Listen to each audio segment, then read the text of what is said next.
Hi, my name is Matthew Belisario. Happy 4th of July to everybody out there. Today, today's video is going to be a pretty quick one, but I wanted to cover a couple of things, kind of update you on a couple of the videos that I've got coming up soon. And then I just wanted to share with you my vinyl haul from my 4th of July excursions over this weekend. So first of all, I'm going to have a couple of videos, comparison videos coming out. I know people like to call them shootouts or whatever, but basically I just want to compare them and tell you the differences between whether it's a reissue or an original or a remaster or whatever it is between records, and then kind of tell you what the difference is and why I prefer one over the other. A lot of this is subjective. You have people out there who are diehard, the original pressing is always better. You have people that think the remaster is better, and then there's a lot of different factors involved. But two of the videos I have coming up, the first one I'm going to be doing is a comparison between Boston, the first album in an original pressing, versus the remaster that just came out, that was just pressed this year. I'm going to compare both of those. They sound drastically different, so I'm going to give you my opinion on that. And then I'm going to do a triple comparison between these Led Zeppelin records, since I screwed up on the one Led Zeppelin comparison, kind of, because the one that I had, although I bought it years ago, it is a reissue from 1975 is what this one was. And I compared this one to the 2014 remaster on my last video. That still stands. This to me is a better sounding record. But now I've got an original press. This is not the Ludwig one that was pulled quickly since it was so hot it was causing people's records to skip. But this is the most common, what they call of an original press, the one everybody had for the most part back when this came out. So I'm going to do a triple comparison between this one, the 75, and then the 2014. So those are two videos that I have coming up. The Boston one I'm pretty much ready to do, so that'll probably be done tomorrow. The Led Zeppelin one, I'm taking my time listening to them, and I kind of have a spreadsheet going. I'm kind of comparing the treble, the bass, the mid-range, the vocals, the guitar, the drums, and kind of putting down my opinion on how they sound different from one another. So that'll be another video as well. Now, over the weekend, I took some road trip over to Georgia, went to a couple record stores there. Then I hit a couple of record stores here in Alabama. And so I just want to show you some of the things that I picked up. I found a lot of good $4, $5 70s classic rock records. So I just several of them I didn't have in my collection, and they were really good deals. They were in really good shape, most of them. So I picked them up. I picked up the Kansas Two for the Show. Great album. It was like $6, double album. Great sounding record. So I picked that up. Picked up an original copy, I think, of the Selling England by the Pound album. I have the reissue, which I really enjoy, but I found this. It was I think $15. It's in excellent shape, so I grabbed it. Picked up an Al Di Meola for $4. Nice shape, almost like it's never been played. Picked up a copy of Jethro Tull's record here, demo version. It was like $4 in very good plus, so I grabbed it. So that's another one I picked up.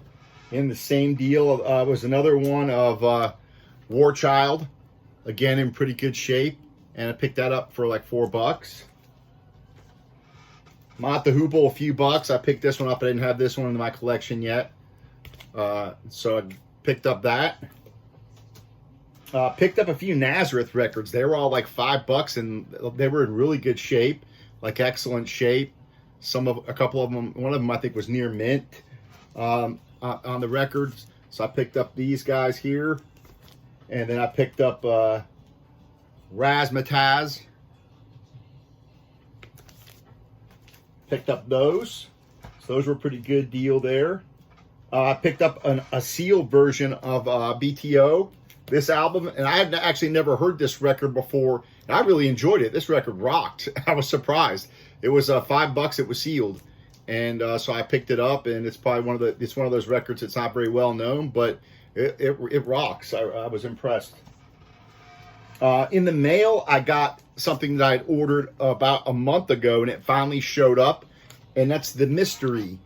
And these guys are a Canadian prog band, and I really like these guys. And so when I saw that they had a limited edition, these are pressed in Poland on this really cool white vinyl, and I think there's only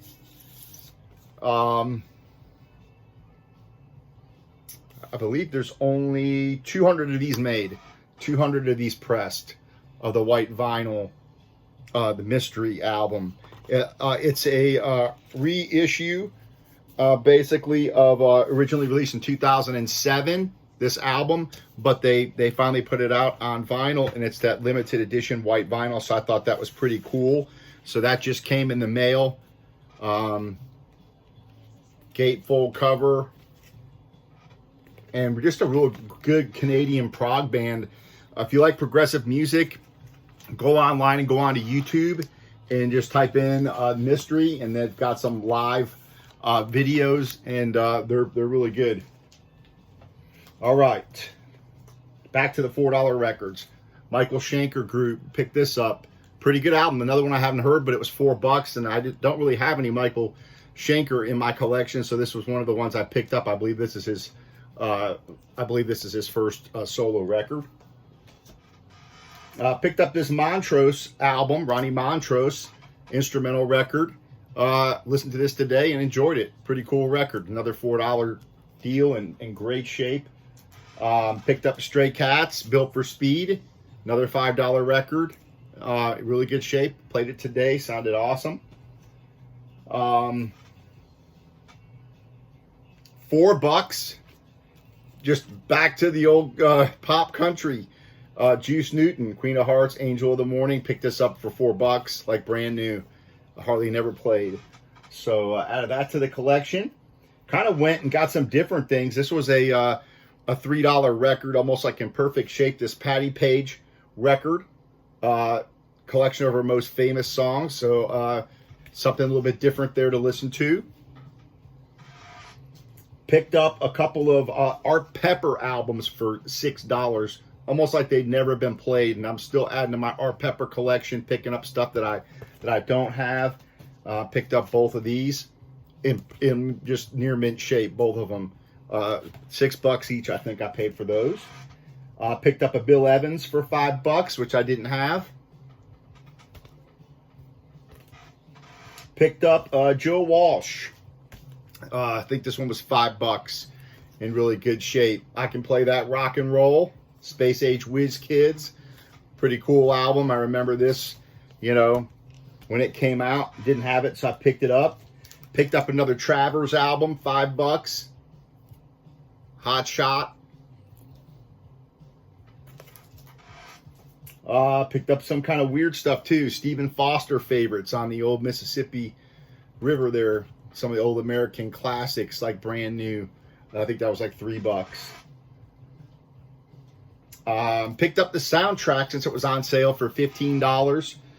Double LP of this soundtrack, Crazy Heart, which I really like. I listen to it a lot on CD and stream it in my car, and I think it's a pretty cool album. A lot of good country songs on here. And for $15, I picked it up, still sealed. It was in the clearance bin at 2nd and Charles when I stopped in there. Picked up Anita O'Day, great vocalist. Picked this up. I like putting these on sometimes at night, just listening to some of the old jazz vocalists. That was, I think, $3. Another Art Pepper I found for $6 that I didn't have. Almost like it's never been played. This, I've never heard of this one. It was $3, almost like it'd never been played. It just looked interesting. Never heard of her. Edie Gourmet sings the blues, swings the blues, actually, is what it is. And I just thought that the songs on there looked interesting. I'd never heard of her. It was kind of a cool looking cover, and it was $3. It looked like it was almost brand new. It's got the songs on it. I Got a Right to Sing the Blues, I Got It Bad, and That Ain't Good, After You've Gone, Don't Get Around Much Anymore, Blues in the Night, Stormy Weather. So it has like all these classic blues songs on them, blues jazz songs on them. So I figured it'd be kind of cool to check out. So see how that sounds. And then in the dollar bin, 2 brand new Vladimir Horowitz classical records. And these, like, they've never been played. They're in perfect shape. They're in the dollar bin. And I just like classical music. And these are 2 good additions to add for $1 a piece. All right, so that is my vinyl haul for the 4th of July. Some of the things that I picked up. And then coming up will be the Boston comparison and the Led Zeppelin comparison. And I'll be doing those, hopefully getting these out, those 2 videos out this week. All right, happy 4th of July, everybody. Take care. We'll talk to you later.